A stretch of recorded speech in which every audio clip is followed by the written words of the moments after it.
Hello students, now we are going to see the subject of commerce. So unit 2, forms of business organization, joint stock company. For previous class we have saw meaning and definition of company. In this class we are going to see types of companies, memorandum of association, articles of association, and the last topic is prospectus. Now types of company. So this classification of companies, it is classified into incorporation, membership, member liability, control and nationality. Under incorporation, it is classified into chartered company, statutory company, association not for profit. And under membership, it is classified into public and private. And under member liability, it is classified into limited by shares, limited by guarantee, unlimited liability. And under control, it is classified into government company, holding company and subsidiary company. And the last one is nationality. It is classified into domestic company, foreign company and multinational company. These are the classification of companies. Now we are going to see the chartered companies. So this is chartered company. This is a symbol.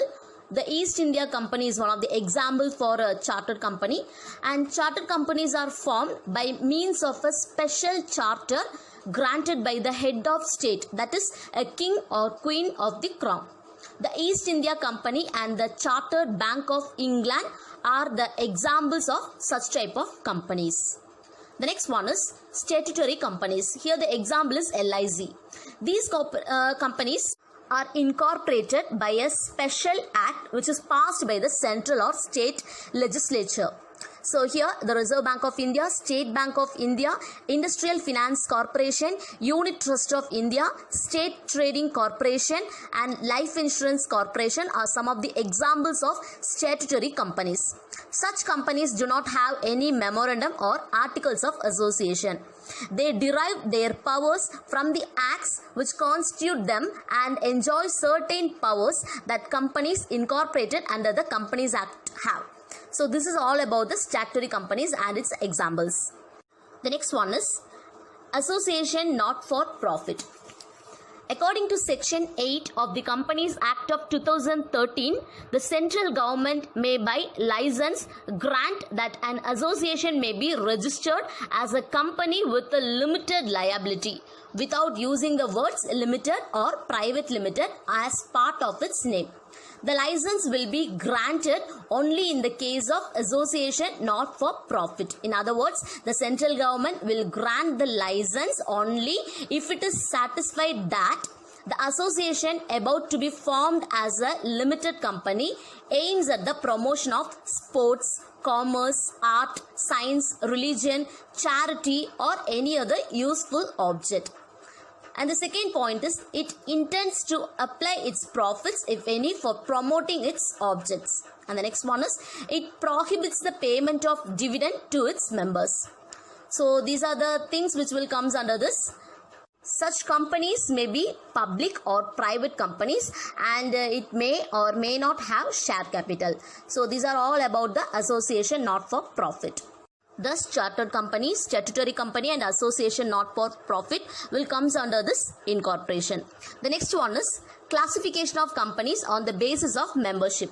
Under this, the first one is private company. Private limited company is a type of company which is formed with minimum 2 shareholders and 2 directors. The minimum requirement with respect to authorized or paid up capital of 1 lakh has been omitted by the Companies Amendment Act of 2015 of 29th May of 2015. Here, maximum of 200 persons can become shareholders in a private company. The name of private company should be suffixed with private limited or P limited. For example, Scientific Publishing Services Private Limited, Chennai. A private limited company can be formed in 3 variations. For example, the first one is as a private limited company, as a small private limited company, as a one-person company. So these are all about the private company. The next is public company. Public company means a company which is not a private company. A public company may be said to be an association which consists of at least 7 members, and also it should has a minimum paid up capital of 5 lakh or such higher paid up capital as may be prescribed. And the third one is it should be a subsidiary of a company which is not a private company. And the fourth one is it does not restrict the right to transfer its shares. And the fifth point is it does not prohibit any invitation to subscribe for any shares or debentures of the company. And the last point is it does not prohibit any invitation or acceptance of deposits. The name of public company should be suffixed with limited. For example, National Aluminium Company Limited, Chennai. So these are all about the public company. The next is classification of companies on the basis of liability. Under this, the first one is companies limited by shares. These type of companies have a share capital and the liability of each member or the company is limited by the memorandum to the extent of face value of share subscribed by him. In other words, during the existence of the company or in the event of winding up, a member can be called upon to pay the amount remaining unpaid on the shares subscribed by him. Such a company is called company limited by shares. A company limited by shares may be a public company or a private company. This is called company limited by shares. The next one is company limited by guarantee.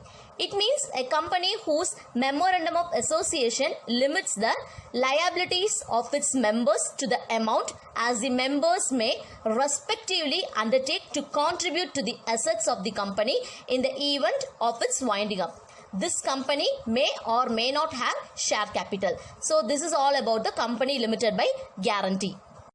The next one, unlimited companies. Unlimited company means it is a company in which the liability of the members is not limited by its memorandum.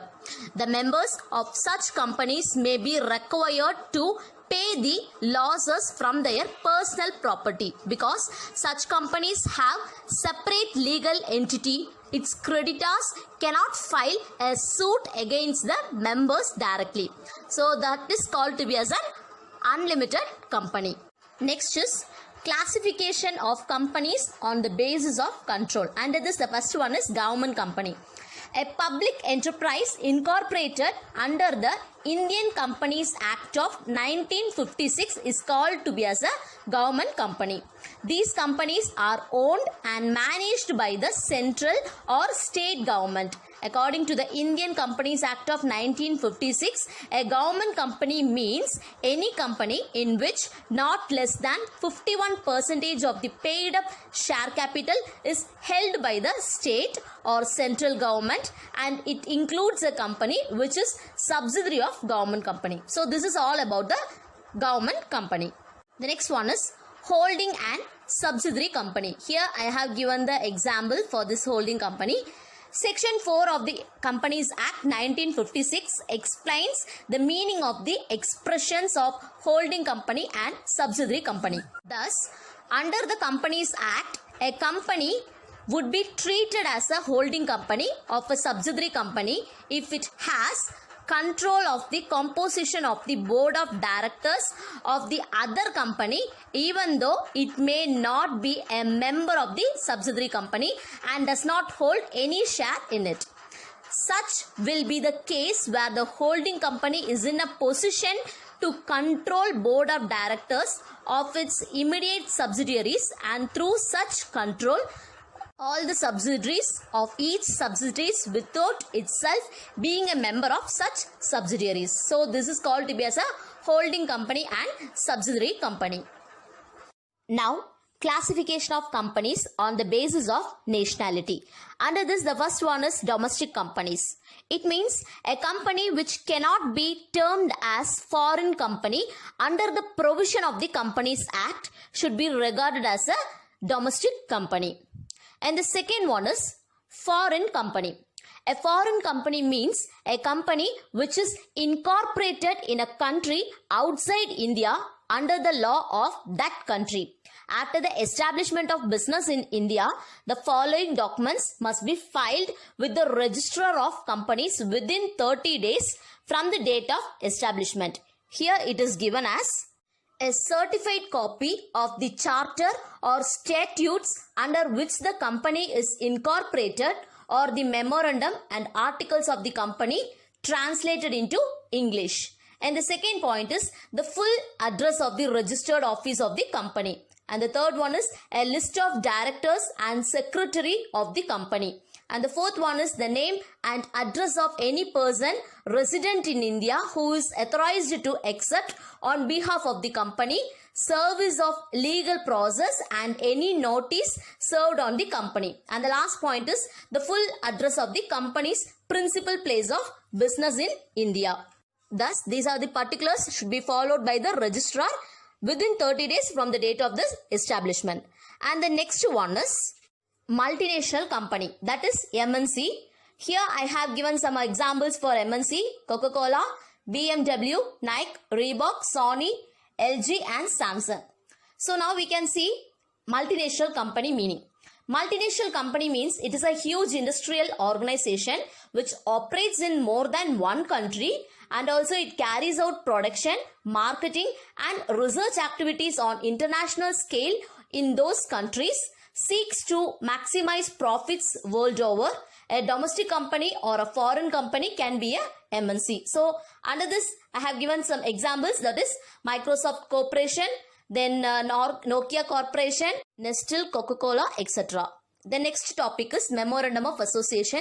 Here 6 clauses have given. The first one is name clause, then registered office clause, then object clause, liability clause, capital clause, and the last one is association or subscription clause. Now we are going to see name clause. The name clause requires to state the legal and recognized name of the company. The company name is allowed to be registered if it does not bear any similarities with the name of an existing company or companies. The next one is registered office clause. Under section 13, subsection 1, subsection B. The state in which the registered office of a company will be situated is mentioned in this clause. The registered office of the company is the official address of the company, where the statutory books and records must normally be kept. And the third one is object clause. This is the most important clause of Memorandum of Association. It defines the object of the company and the extent of its powers and the sphere of its activities. The purpose of requiring the company to state its objects is to inform the members in what kind of business their capital may be used, and persons dealing with the company what its powers are. For this, the object clause is necessary. The fourth clause is liability clause. This clause states the liability of the members of the company. The liability may be limited by shares or by guarantee. This clause may be omitted in case of unlimited liability. The next one is capital clause. This clause states that amount of the capital with which the company is to be registered. This clause should also state the number and face value of shares into which the capital of the company is divided. The capital with which the company is registered or nominal or authorized. So this is all about capital clause under section 13, subsection 4, subsection A. The next clause is association clause or subscription clause. MOA includes with the subscription clause. MOA means Memorandum of Association. MOA has to be subscribed by at least 7 persons from public company and 2 persons from private company. So the signature, number of shares against his name, not less than 1 share. The association clause must state that the persons subscribing their signature to the memorandum are desirous of forming themselves into an association in pursuance of the memorandum. So these are all about the contents of Memorandum of Association. The next one is Articles of Association. Here the document which lists the regulations which govern the running of a company, setting out the rights and duties of the directors and the shareholders individually and in meeting. So this is called Articles of Association. And also the Articles of Association are the rules, regulations and bylaws for the internal management of the affairs of a company. They are framed with the object of carrying out the aims and objects as set out in the Memorandum of Association. The next one is contents. Under this, the first point is amount of shares, capital, value and types of shares should be mentioned. And the second one is rights of each class of shareholders regarding voting, dividend, return of capital. And the third point is rules regarding issue of shares and debentures. And the fourth one is procedure as well as regulations in respect of making calls on shares. And the fifth one is manner of transfer of shares. And the sixth one is declaration of dividends. Seventh point is borrowing powers of the company. And the eighth point is rules regarding the appointment, remuneration, removal of directors. And the ninth point is procedure for conducting proxy, quorum, meetings, etc. And the 10th point is procedure concerning keeping of books and audits. 11th point is seal of the company. And the last point is procedure regarding the winding up of the company. Thus, these are all about the Articles of Association and its contents. The next topic is prospectus. According to Section 2, Subsection 36 of the Companies Act, prospectus means any document described or issued as a prospectus, and it includes any notice, circular, advertisement or other document inviting deposits from the public or inviting offers from the public for the subscription or purchase of any shares in or debentures of a body corporate. So this is the meaning of prospectus. The next is contents. Under this, the first point is the prospectus should contain the main objective of the company, the name and addresses of the signatories of the Memorandum of Association and number of shares held by them. The second point is the name, addresses and occupation of directors and managing directors. And the third one is the number and classes of shares and debentures issued. The fourth point is the qualification share of directors and the interest of directors for the promotion of the company. And the fifth point is the number, description and the document of shares or debentures which within the 2 preceding years have been agreed to be issued other than cash. Sixth point is the name and addresses of the vendors of any property acquired by the company and the amount paid or to be paid. And the seventh point is particulars about the directors, secretaries and the treasurers and their remuneration. The eighth point is the amount for the minimum subscription. The ninth point is if the company carrying on business, the length of time of such businesses. The 10th point is the estimated amount of preliminary expenses. The 11th point is name and address of the auditors, bankers and solicitors of the company. And the 12th point is time and place where copies of balance sheets, profits and loss account and the auditor's report may be inspected. And the 13th point is the auditor's report so submitted must deal with the profit and loss of the company for each year of 5 financial years immediately preceding the issue of prospectus. And the last point is if any profit or reserve has been capitalized, the particulars of such capitalization will be stated in the prospectus. These are all about the meaning of prospectus and its contents. Next, we are going to see the next lesson, Unit 2, Forms of Business Organization. The lesson name is Cooperative Organization. Under this, so many subtopics have given. The first one is meaning and definition of cooperatives. Then principles of cooperation, features of cooperatives, advantages and disadvantages of cooperatives. And the last topic is types of cooperatives. Now we can see the introduction of cooperation. Today, cooperation has come to stay as an instrument of economic growth and social reforms all over the world. It was introduced in European countries over a century ago. The first cooperative society, which was formed in England at Rochdale in 1844, gave philosophy and procedure of work on the basis of cooperative doctrine. It was found useful and got recognition in all the countries.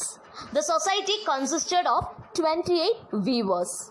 Thus, this is the introduction for cooperative organization. Next, we can see the meaning of cooperative. A cooperative is an autonomous association of people who voluntarily cooperate for their mutual social, economic and cultural benefit. An association or corporation established for the purpose of providing services on a non-profit basis to its shareholders or members who own and control it. So this is the meaning for cooperative. Next is, what is cooperative organization? According to Indian Cooperative Societies Act of 1912, a cooperative society has its objective the promotion of economic interest of its members in accordance with cooperative principles. So this is the meaning of cooperative organization. The next is definition. According to Henry Calvert, cooperative form of organization wherein the persons voluntarily association together as human being on the basis of equality for the promotion of economic interest of themselves. So this is the definition of cooperative organization. Now we can see the objectives. Under this, the first one is render service not for profit, then mutual help not competition, self-help not dependence. The next, we are going to see the principles of cooperation. Under this, the first point is voluntary and open membership, then democratic member control, members' economic participation, autonomy and independence, education, training and information, cooperation among cooperatives, and the last point is concern for community. Now we can see voluntary and open membership. Cooperatives are voluntary organizations open to all persons able to use their services and willing to accept the responsibilities of membership without gender, social, racial, political or religious discrimination. This is called voluntary and open membership. And the second one is democratic member control. That means cooperatives are democratic organizations which is controlled by their members who actively participate in setting policies and making decisions. The elected representatives are accountable to the membership. In primary cooperatives, members have equal voting rights, that is one member, one vote, and cooperatives at other levels are organized in a democratic manner, that is called democratic member control. The third point is members' economic participation. That means members contribute equitably to and democratically control the capital of their cooperative. At least part of that capital is usually the common property of the cooperative.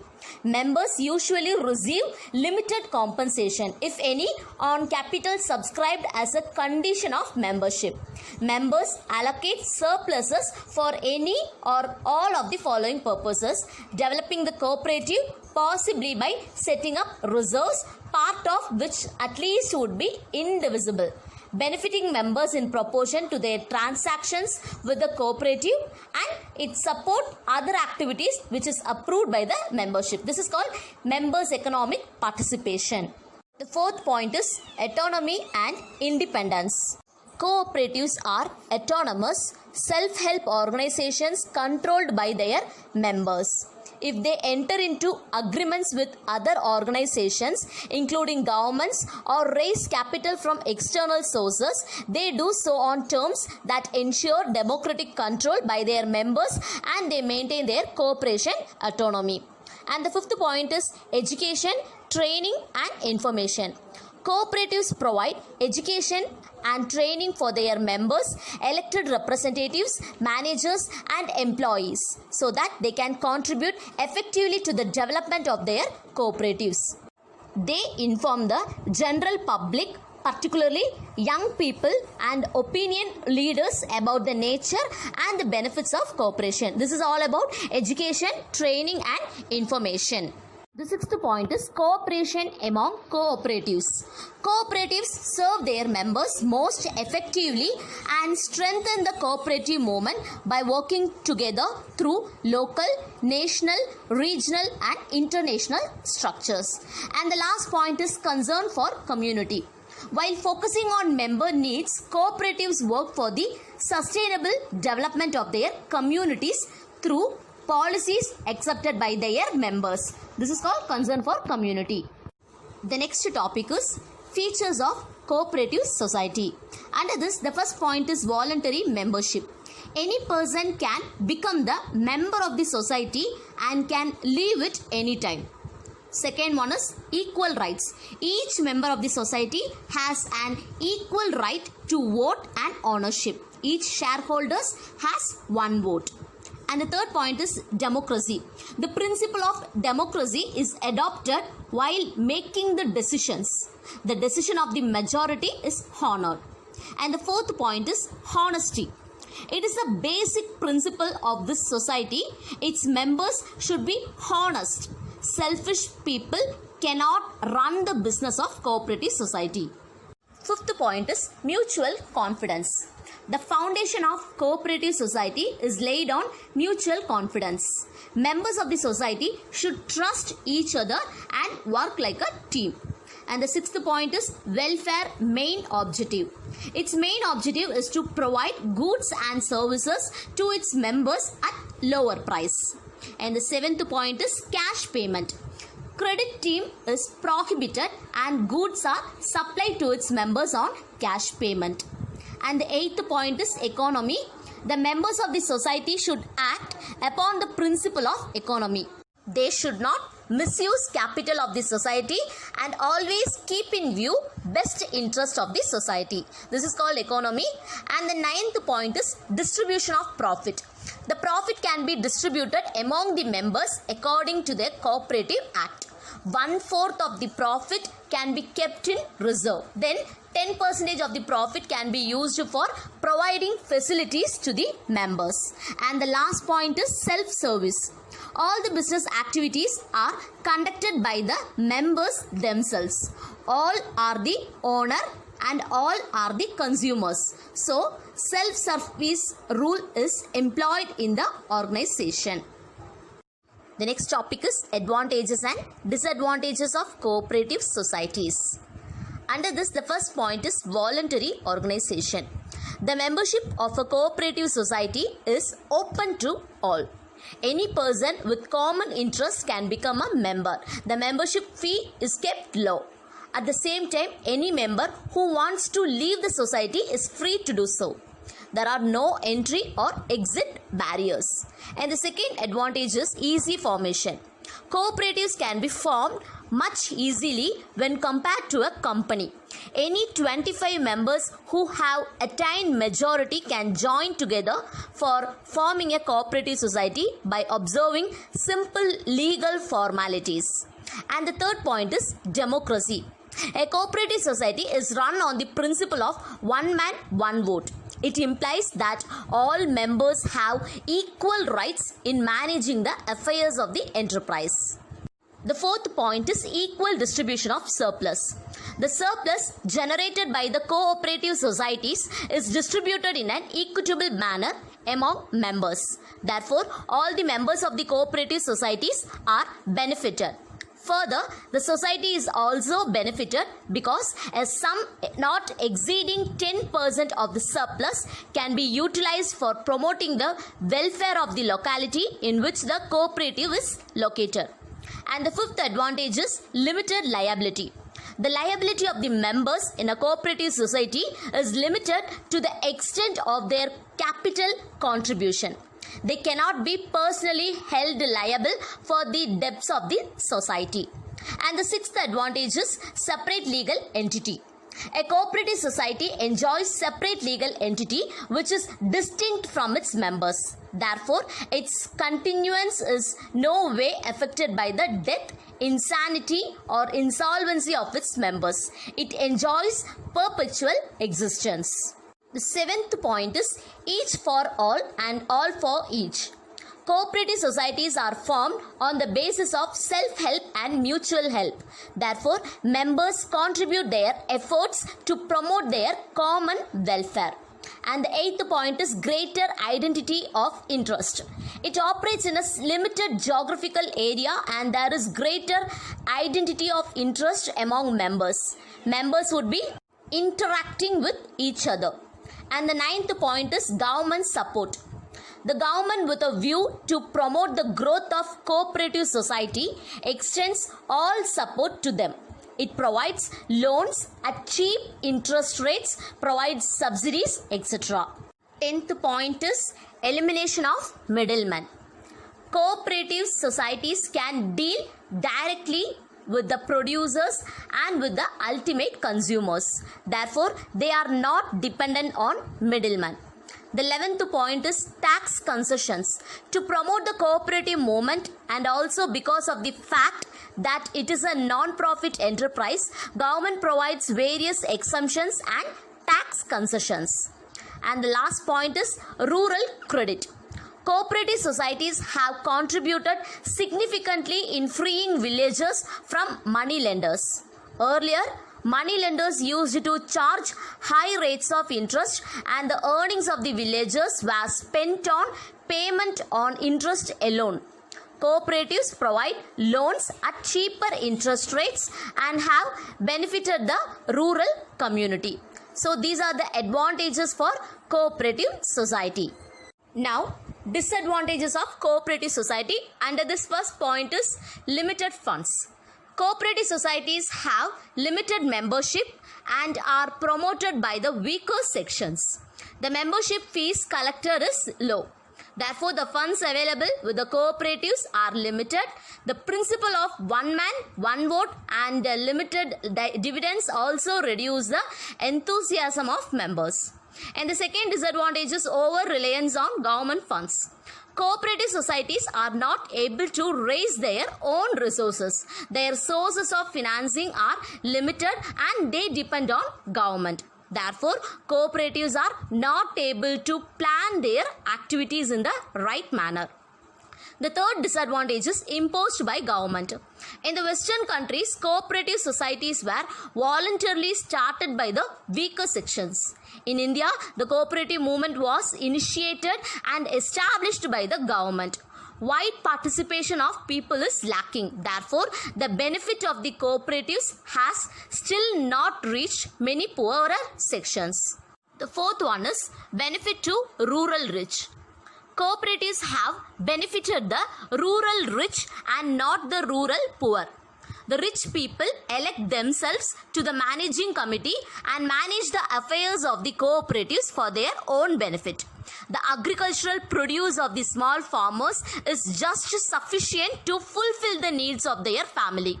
They do not have any surplus to market. The fifth one is inadequate rural credit. Cooperative societies give loans only for productive purposes and not for personal or family expenses.